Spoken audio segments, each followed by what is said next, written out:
Volume.com is a free platform with live stream performances, concert broadcasts, and a video archive that includes performances by 311, Brothers Osborne, Waylon Jennings, Phil Lesh, Sheryl Crow, and more.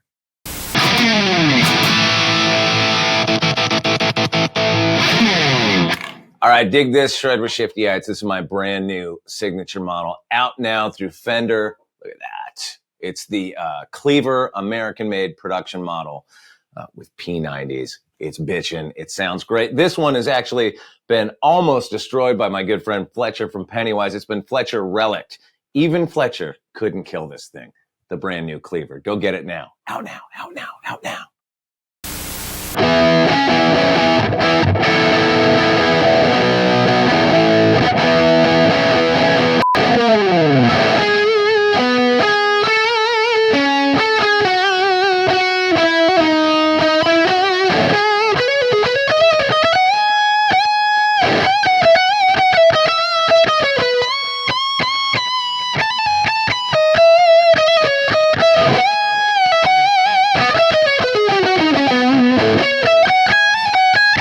God damn it.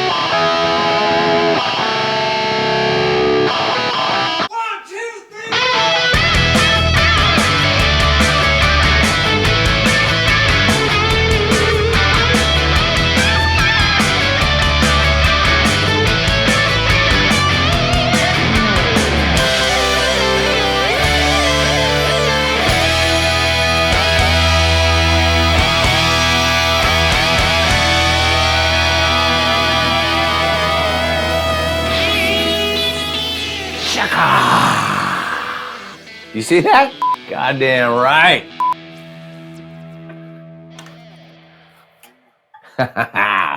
You know what?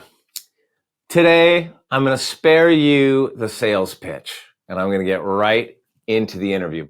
Okay, yes, this is a very important, monumentally important interview for me today, because we've got the legend himself, Mr. Michael Schenker.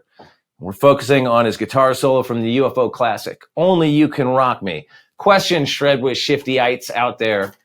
Is there anything better than Schenker's guitar tone on those old UFO records? Like, not for me. That's the best rock guitar tone that ever was, in my opinion. Like, if there was a Mount Rushmore of tone, Schenker's face would be right there in the middle of it.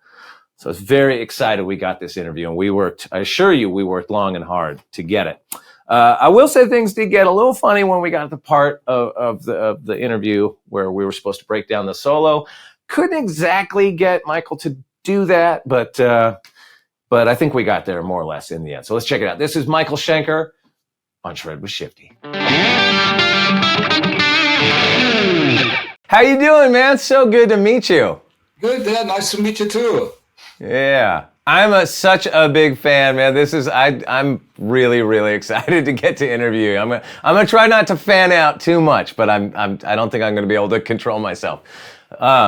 Anyway, what are you playing today? Oh, this is just a guitar I picked up. I'm kind of traveling a lot, and I have guitars all over the place. And whenever I stay for a longer period of time, I just go in the shop and buy a guitar. And as long as it's a Gibson. So I'm not even sure what this is exactly, but this is what I play when I'm over here, and probably won't be using it for stage, but I haven't tried it for stage actually anyway. So you're not picky about the guitars. You just go get a V, and as long as it's a V, it works. I mean, it's better to have something than nothing. It has to be a V and a Gibson, so... Nice. I heard a rumor. Is it true that you've got a new signature model Gibson coming out? Yeah, that is the idea. But I've been waiting for quite a long time.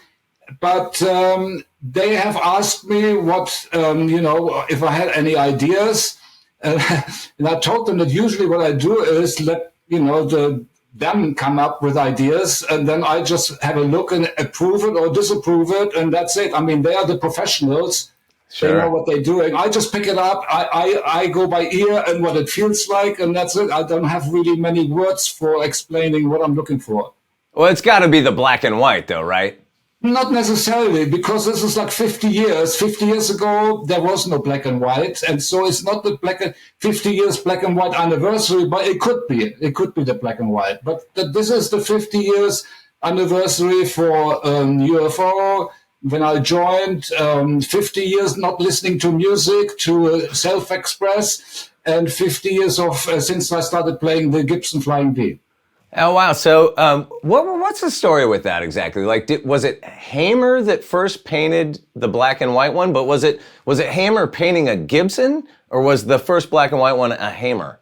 No, it was like there was some Hamers flying around somewhere.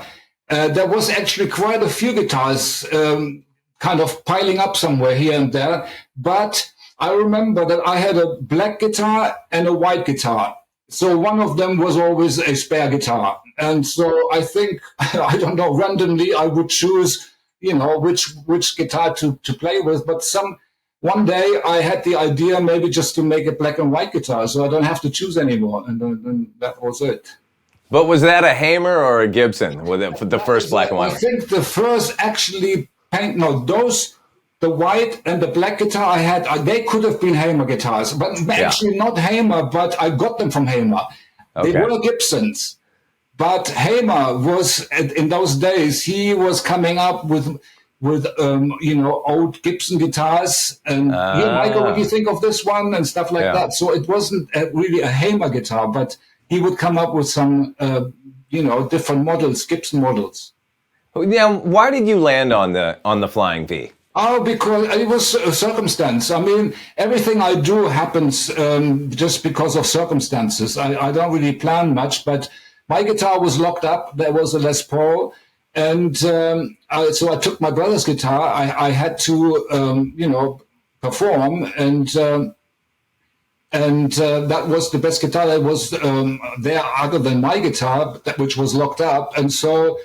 But, that guitar with my amplifier was a really good combination. I mean, even though, people were playing 50-watt Marshalls, they're still different. You can have the same model number, but they sound different. So sure. That guitar with my amplifier sounded really good. And so I kind of kept it, and that's basically when I developed, being able to put my leg between and having a grip onto it. And I was able to develop a really strong vibrato and all sorts of things. And then, based on how I was holding the guitar and what I wanted to do with it, I kind of ended up in this weird position, which people think it was kind of contemplated, but it was just, that's the way I had to stand. And that became an icon, I mean, I haven't really done anything purposely. I just have been myself all my life. And that created what you saw in the early days with UFO.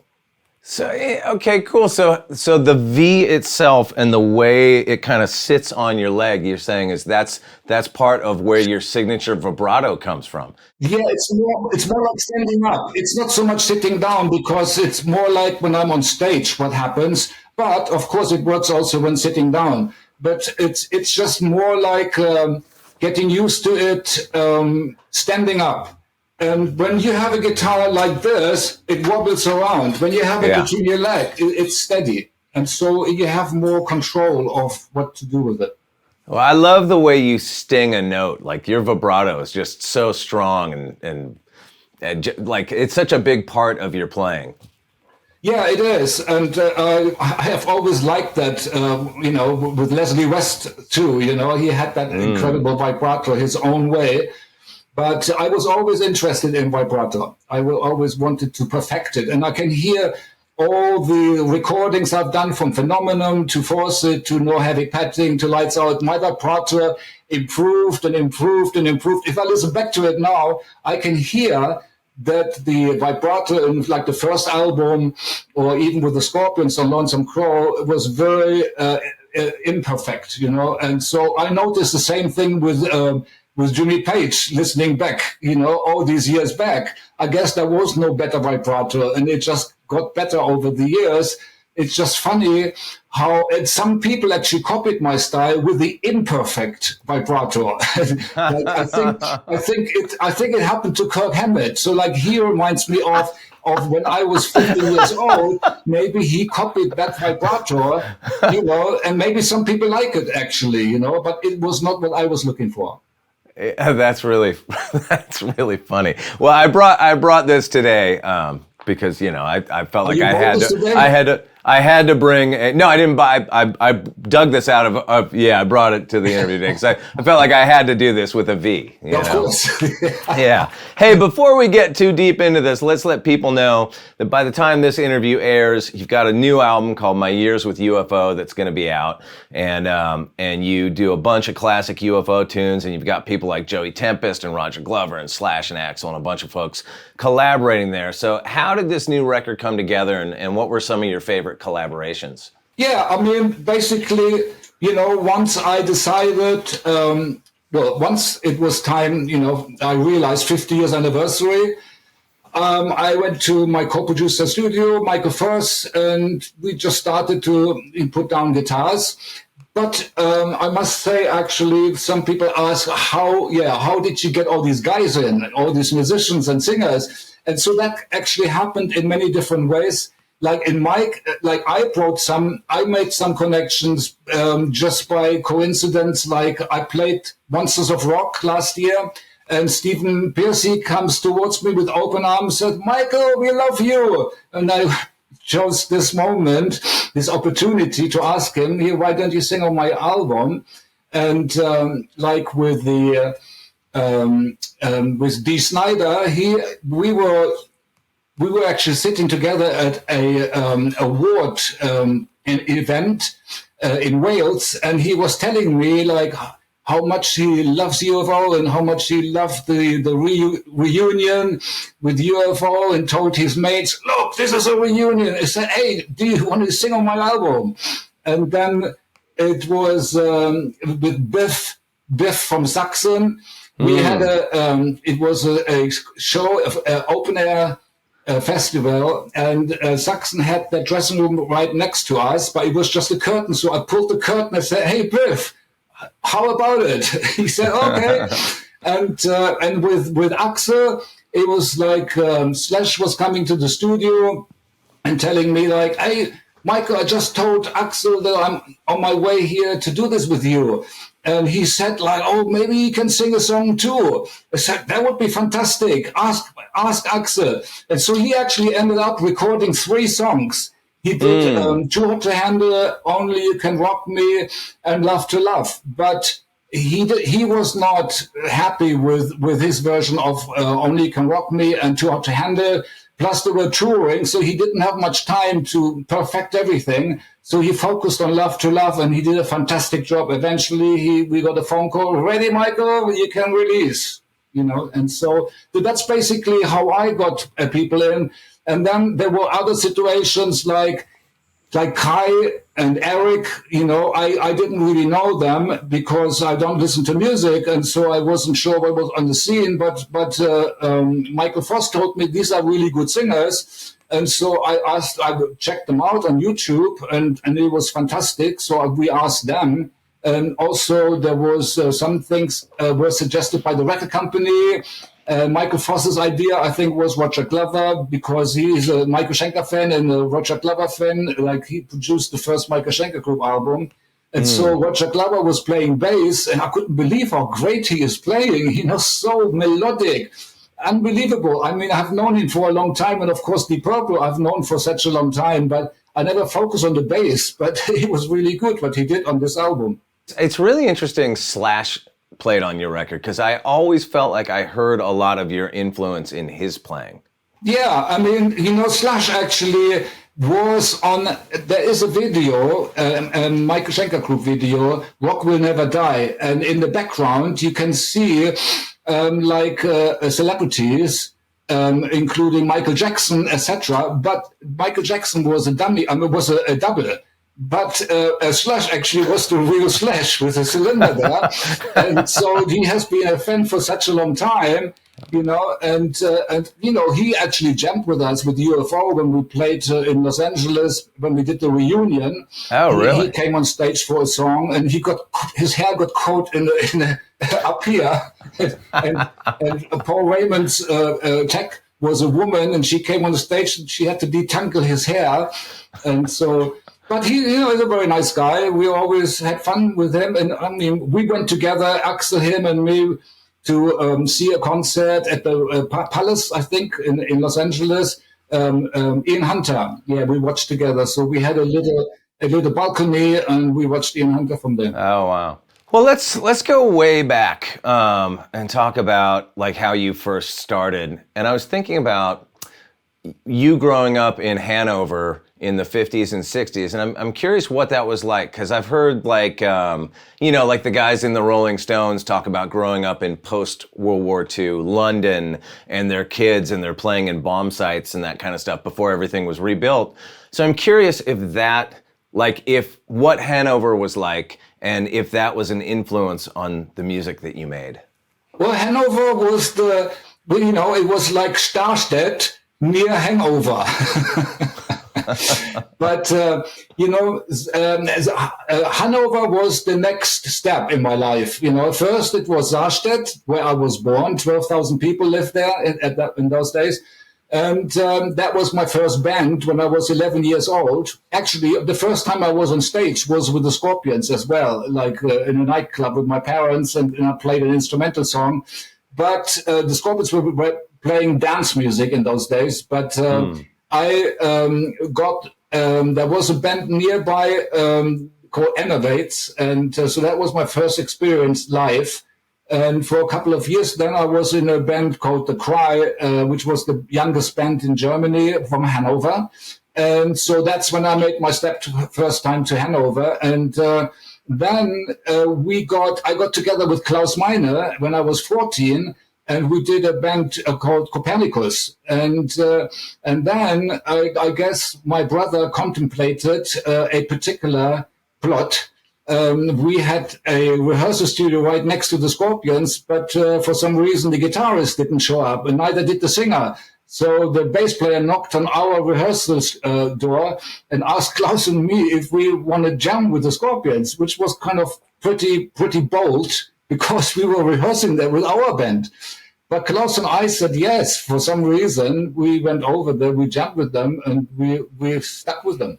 And is it true that that the guys in UFO cornered you in a bathroom backstage to get you to join their band? Yeah. Also, the Hanover thing. That's where I saw Uli play. Uli John Roth. When I was 14 years old, and he was playing 10 years after. It was so good. So when I left the Scorpions, which I always told them that I would if an English band would ask me, that I had a replacement. I felt really strong about it. He was, 1 year older maybe than me, or half a year older. He was also a horse by Chinese horoscope, which is very good for the rat to be a creative. So Rudolf and Klaus and Phil Mock, they are rats. If they work with a horse, they're doing good job.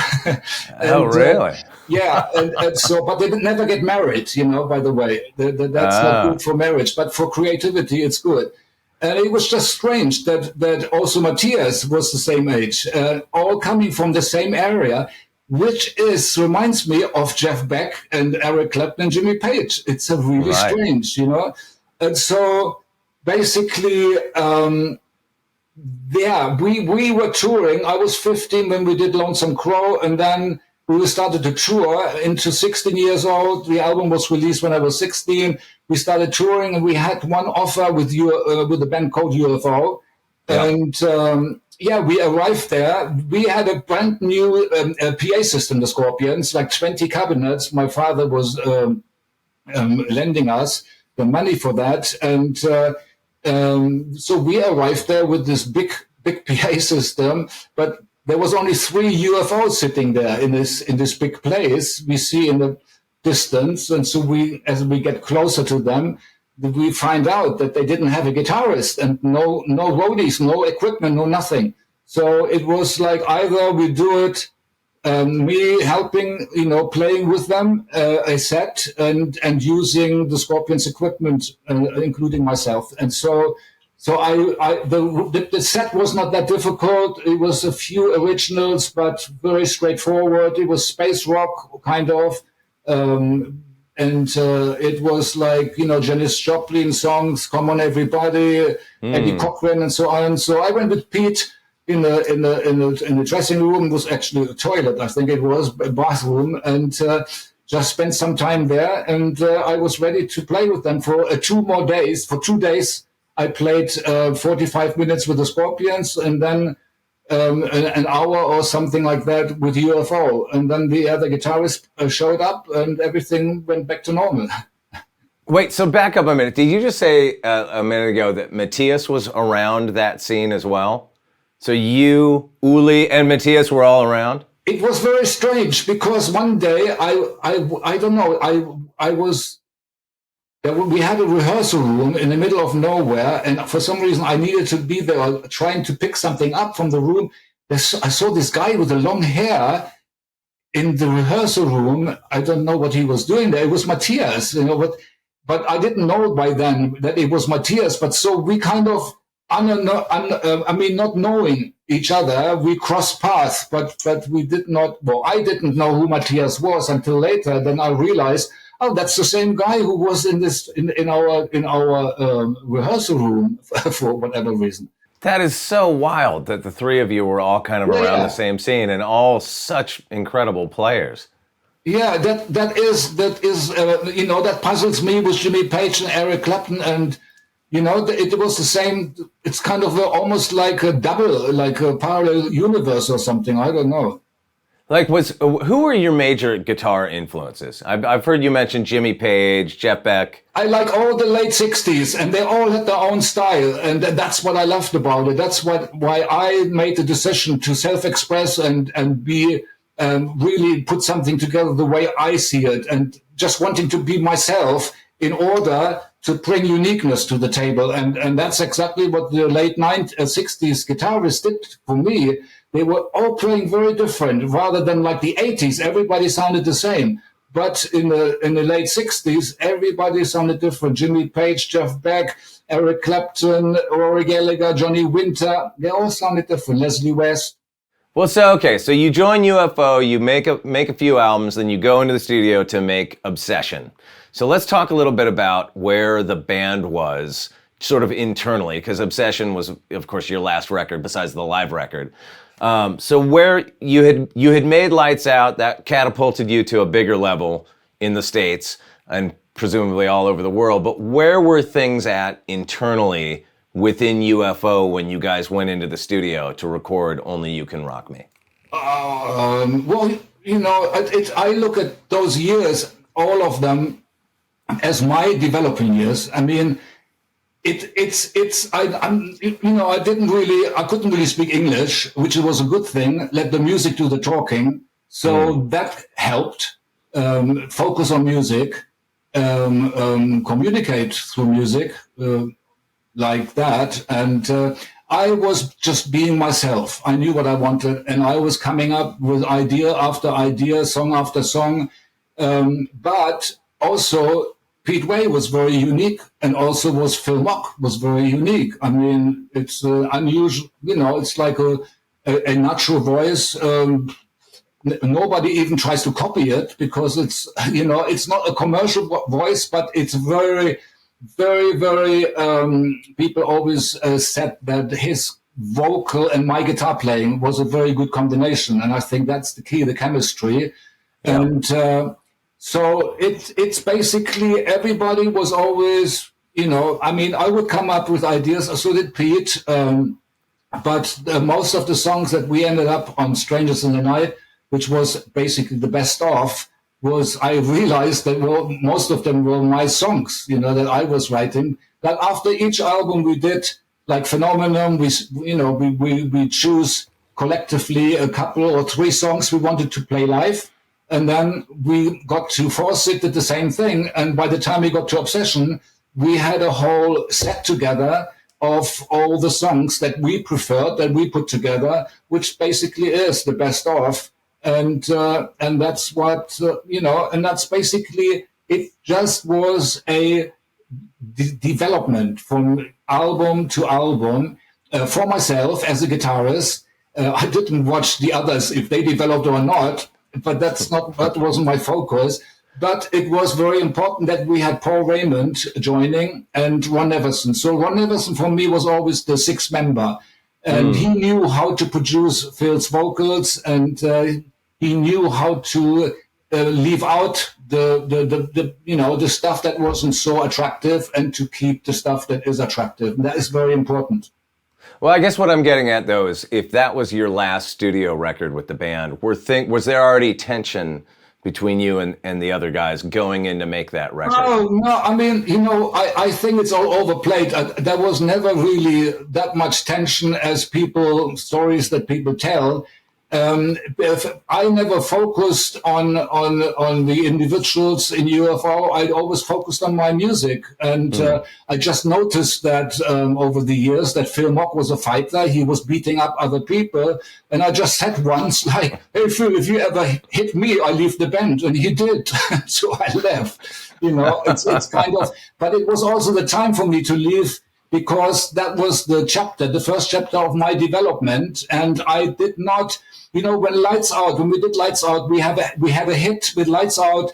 That's when I realized I don't want to be here anymore, because now it becomes a must, because now people want me to do the same thing over and over to make money, to make something successful. And I didn't want to be in that position.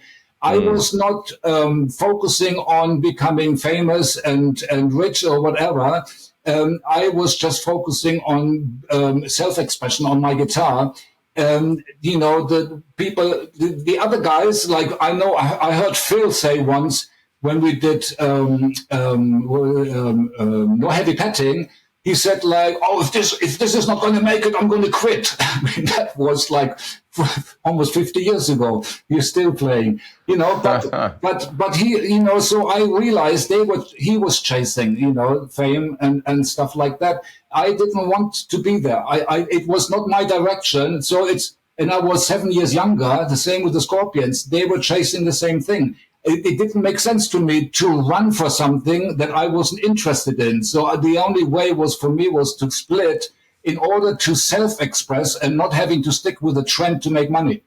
Well, okay. On that tip, how did this song come together? How did you guys write Only You Can Rock Me? Oh, okay. Basically, my music, most of it started as an instrumental. Like Dr. Doctor was an instrumental. Love to Love was an instrumental. Belladonna was an instrumental. Many songs were instrumentals. And Phil heard it and said, "Oh, I like this. Can you just give me the straight chords?" And I would give them to him, and then he would sing something to it. And that's basically that structure. I still do it that way, too.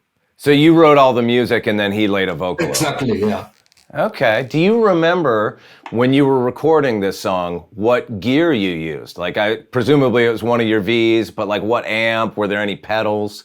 Well, I had a very good amp when I joined UFO. The guitar tech from UFO, he lent me his amplifier, and I really liked it. And so he just let me play with it for the next who knows how many years.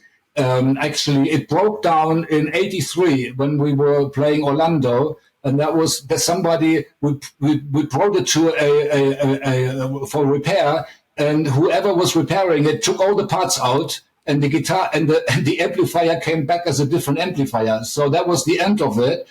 I guess guy was a fan of my sound, and he wanted to keep it. And that's when I had to start looking for other amplifiers.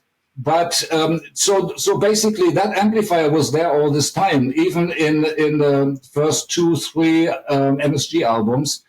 And and I would always stay with the same guitar, and unless there was a reason, it was broken or got stolen or whatever, and then I just find another one and kept keep going. Wait, so I'm sorry. Which amp was that? What was it? Like a Marshall it was a Plexi Marshall, or something? 50-watt Marshall. That I played that 50-watt Marshall for all these years from 72 until 83. Okay, and were you using any pedals on it? No, I did some different things over the years. At some point, I had an Echoplex, and I put a microphone in front of the speaker, and then have it come out of another speaker, the echo. So I would have like a dry sound and an echo sound coming out of the next speaker. I did that for a while until the foot pedals came out, and then you just have to, step on the foot pedal and you get the same thing.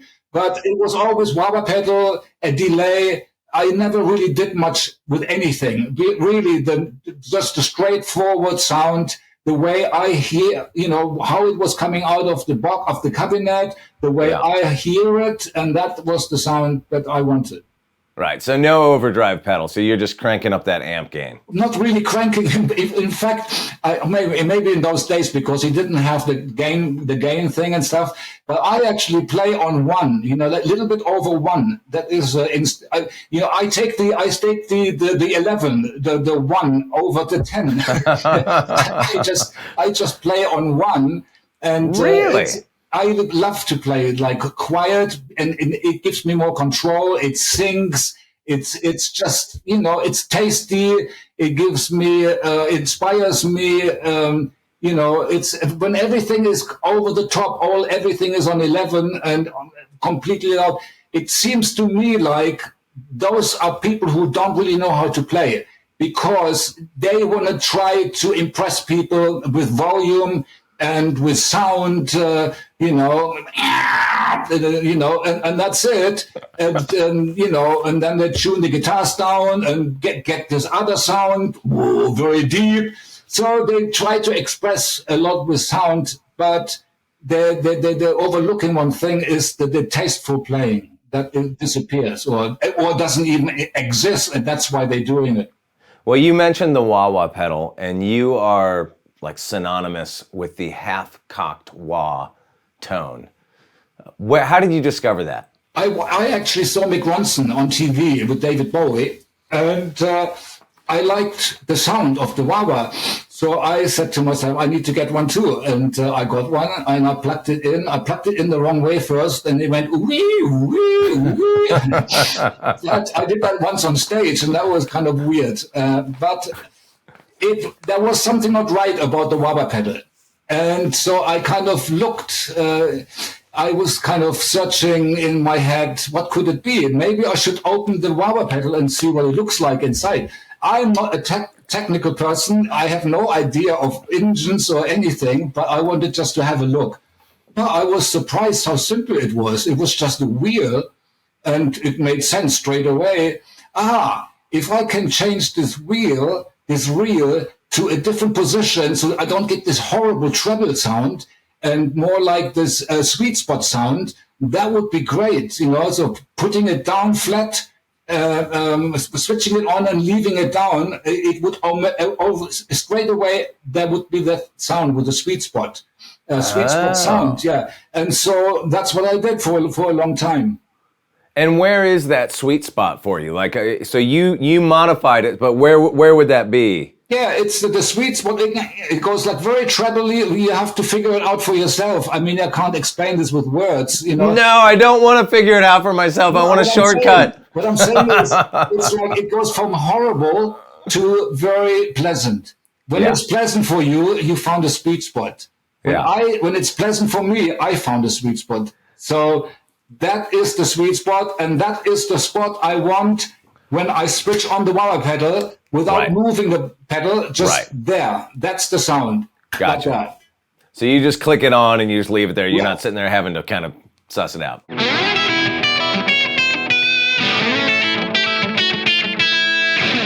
All right, well, let's get into the solo from Only You Can Rock Me. The song is in E major, and we're in standard tuning. We already talked about your guitar and amp and pedal. So you don't remember which V in particular? Was it the black one or the white one or the wood grain one? I didn't really make any difference which guitar it was. I mean, this is a solo that is improvised, but it worked. It sounds like it's worked out, but it wasn't. And Really? yeah. And so, I mean, I wrote it in a moment, basically. That's what it is. Really? You know, because I play very melodic, so it does sound like, and it's slow, you know. And so, are you on? Yeah, oh, yeah. Yeah.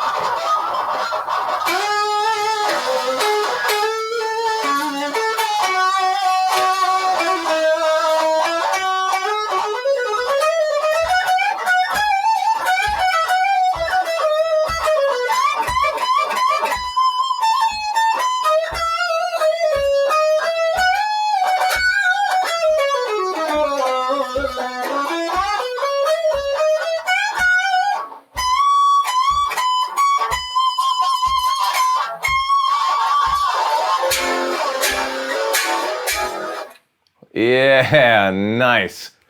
That's great because I want to get into all all the individual sections of that and where you're fretting it. But with something like that's really wild to hear that you didn't work that out. I just assumed it was because it's so perfect. Yeah, I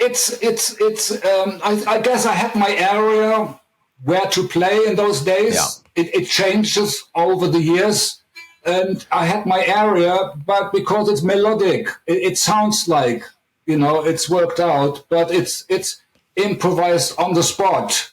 So, you know, a lot of guys that came after you, like Randy Rhoads or Yngwie Malmsteen, talked a lot about their, you know, classical music being an influence. And it's easy, like I hear that in your playing, but I've never heard you talk about classical music being an influence. Was that something that influenced your playing? Like, did you take classical lessons? Well, you know, that is the thing, because people who categorize music or analyze music, they making it up as they go, you know, a long time ago. It's a bit like the moon. The moon has craters, but if you don't give it names, you cannot communicate about the different areas of the moon. So you have to start giving it names and stuff like that. So with music, it's the same thing. If somebody is playing a particular, you know, a particular personality, plays with a particular personality, I don't know where the blues comes from. I don't know when the blues started. I don't know why, who is a blues player and who isn't. I mean, maybe blues was a trend, or maybe somehow there was a particular reason why it was called the blues. But for me, it's all one pot. You know, if you self-express, there is a lot of choices you can make of notes. It's not like, oh, I get into the blues stuff now, or now I get into the classical stuff. No, it's not. All those notes are available, regardless of blues, of classical, or rock, or whatever. It's just notes. And so I choose the notes that I want to choose, and they come across maybe bluesy, or it comes across classical, or it just comes to, you know, it's like... it sounds like Michael Schenker. That's what it ends up like. Right. All right. Well, let's get into the nuts and bolts of the solo. So where do you fret that first part? Were you up here like around the 13th fret? Is that where you're doing that? I don't even know if I played it there or not, because, you know, it's when you improvise, that you don't know where you played, what you played. It can't be repeated either. You can never repeat an improvised solo, because it's not just the notes, it's the feeling, it's the rhythm, it waves in and out, in time, out of time. You cannot express and teach feeling. It's impossible. Well, you just shot down our whole this whole episode. But we're gonna do our best to break this down anyway. Listen, I was offered so many times to do instructional videos. Yeah. But people gave up because they could not categorize me. They could not figure out what I was doing because it didn't fit into any of their categories. Well, okay. So in this part, I think I see. You know, I could see where you were playing roughly that first part. But the second part of that first kind of phrasing thing goes up into a little fast thing. Is it something? Did I get this close to right? Was it right about there? Yeah, no, I mean, it's just that area. You can play whatever you want. It will sound similar. All righty. Here's a question for you, Michael. How slow can you play this solo? Oh, but this particular one, very slow. Let's see it. Let's see it.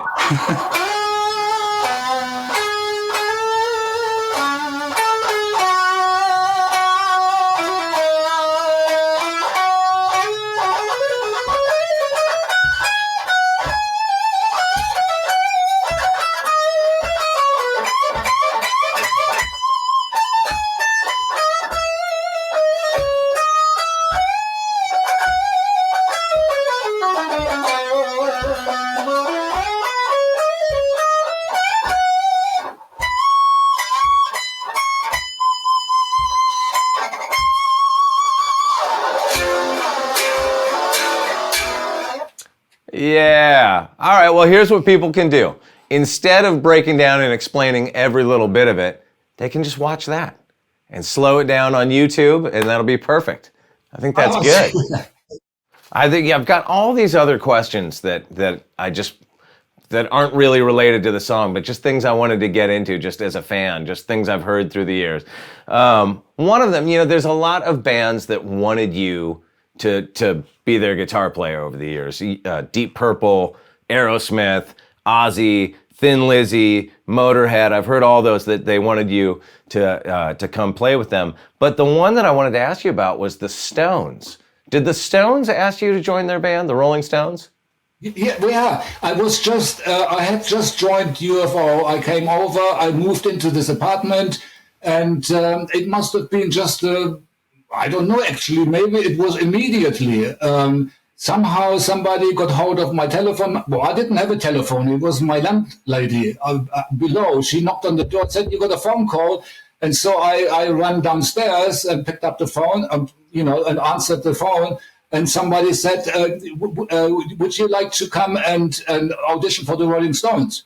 And I went like, let me think about this. And I hung up, but I never called back because it was too much for me. I just came over to England. I joined an English band. I couldn't speak any English. I was not in, plus the Stones, they had a bad image. And I thought, I think I got a bit kind of scared, thinking that maybe I would end up in trouble if I'm with those people. And somehow I just felt like, my step to teaming up with UFO was enough of a step for me. And that was it. Well, and you made all those great records, but God, that would have been really interesting. So I'm assuming that would have been when Mick Taylor left the band, right? Well, I don't think if I had joined the Rolling Stones or if I had stayed with any big band or if I would have joined any big band like Aerosmith, Ozzy Osbourne, I don't think I would be alive today. And I wouldn't have lived my life the way I wanted. And I actually did exactly what I wanted. And I'm so happy and glad that I did. And, I got very close to kind of selling out maybe, just going for something. But last minute, I always said to myself, wait a minute, Michael, you left the Scorpions, you left UFO for only one reason, because you wanted to self-express and not stick with any trend. And that's what always protected me, that memory, and tell myself, just remember why you did what you did. I think people will kill me if we do this episode and we don't get you playing a little bit more guitar on it. And there was a lick of yours in the Lights Out solo that I just wanted to ask you a little bit about and see how you fret it. Because I think it's one. The Lights Out solo is improvised. There's so many notes and so much playing in the moment. Yeah. I have no clue what I did, and I won't be able to show you anything. Well, okay. Well, here's the thing. But I've heard you do this in different places, and like I said, I think it's like I think of it as like a signature thing that you do. And it's when it goes to the C sharp, and there's that. It's like real fast, like like one of those kind of things. Do you I don't recognize it. All right, well, how about this? How about play me the most Michael Schenker, what's your signature lick? Like when you pick up a guitar, what do you play? Not such a thing. It's no such thing. Expression. It comes from nowhere and it just is what it is. Can you express yourself on your guitar right now?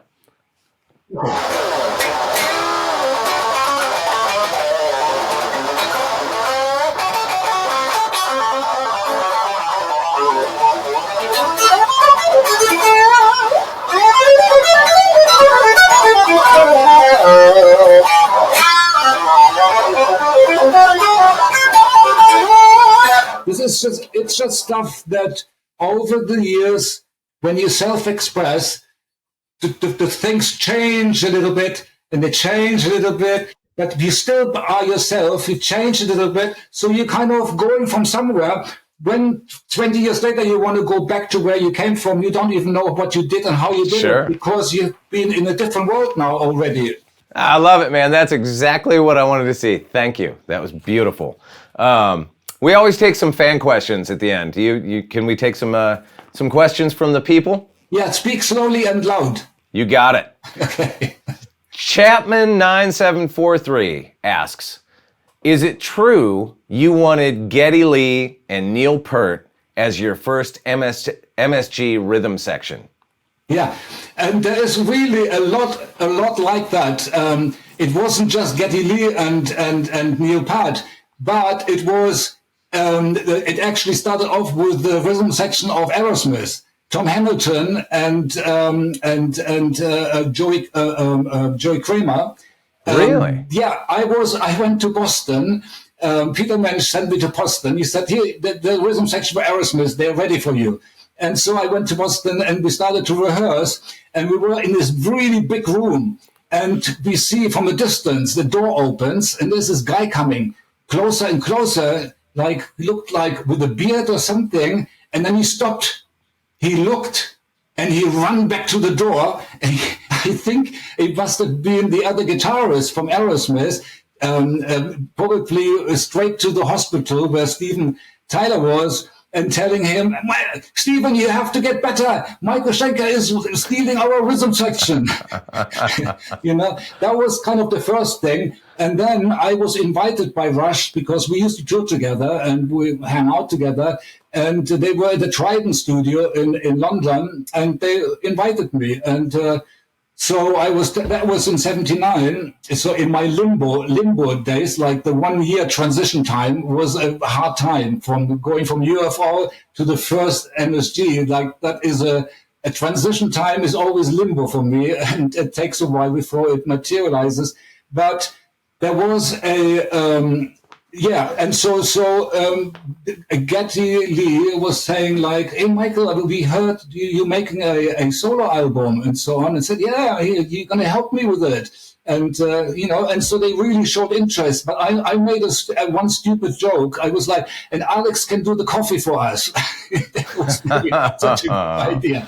But anyway, it wasn't probably not the right combination either. But it's eventually Peter Mensch found the drummer, Danny Kamasi from Montrose, and Billy Sheehan. And so we did like a month together, and I wasn't doing too well myself again. It was transition time. It all broke up. We did a few, like a demo. We did a demo in the studio, which was parts of it is actually available on the box set that was released by Chrysalis. And then eventually Peter Mensch found the rhythm section of Jeff Beck, and that was perfect for me. Wow. All right. Gil Van Peebles wants to know, I would love his opinion on 80s guitar heroes, Ed, Angus, Warren. I think what he's asking is, what did you think of the generation that came after you? I don't listen to music, but there are things that I heard I couldn't run away from, which was Eddie Van Halen, and there was Yngwie Malmsteen. It was played on every corner. I mean, you couldn't run away from it. It was always there. But it was sensational. I mean, when I heard Yngwie, it was absolutely sensational. I mean, so fast, but the problem was it was repetitive. It was the same kind of notes. It was always in that classical kind of very fast. And so, it wears out after a while. Eddie, what I heard from him when they released the first album in 1980, sensational. Again, he couldn't run away from it. But in my opinion, that guitar playing was the best that I have heard, other than Jeff Beck and people like that. Yeah, agreed. All right, Snaggletooth66 wants to know what really happened on the first ill-fated gig with Graham Bonnet. Oh, I wish I knew what really happened, because I was into playing and focusing on my guitar playing, and when I looked, he was gone. So I don't know what happened. he was gone.